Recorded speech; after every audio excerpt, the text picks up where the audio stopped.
May gwapo na tindero, magaling na magnegosyo. Puro hotdog ang panindan niya at malaki ang kita niya. Palagi niyang ibinibida na masarap ang hotdog niya. Malalaki at makatas pa, hinay-hinay baka mabilaukan ka. Ang isang piraso na hotdog niya, mura lamang ang presyo niya. 150 lang at masarap pa, kung dalaga may libre pa. Ma-PR siya kung magtinda, at yan daw ang sikreto niya. Kung bakla ay kindatan niya, pinakyaw na at may tip pa. Pero hindi na nagtagal at meron na siyang kalaban. Ang tindera sa tabi niya, na puro mani ang panindan niya.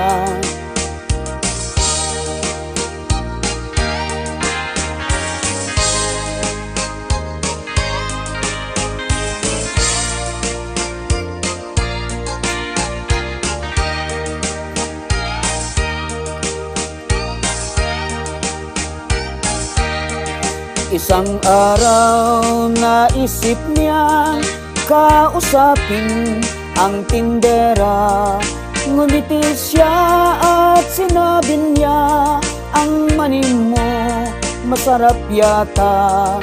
Ngumiti din ang tindera, kung gusto mo ay tikman mo na.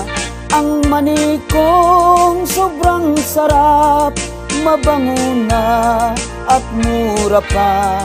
Ang mani ay tinikman niya, na sorpresa sa sarap niya. Ang mani mo ay akin na, ang hotdog ko ay iyon na.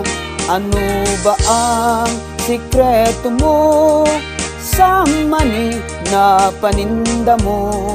Malinamnam, sobrang sarap, kahit sa gabi at sa umaga.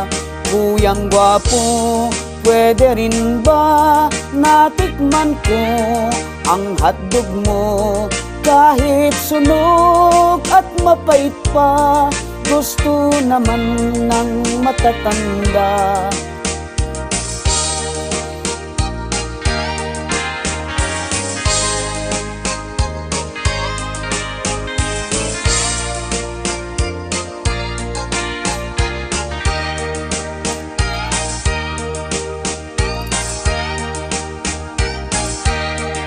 Ano ba ang sikreto mo sa mani na paninda mo?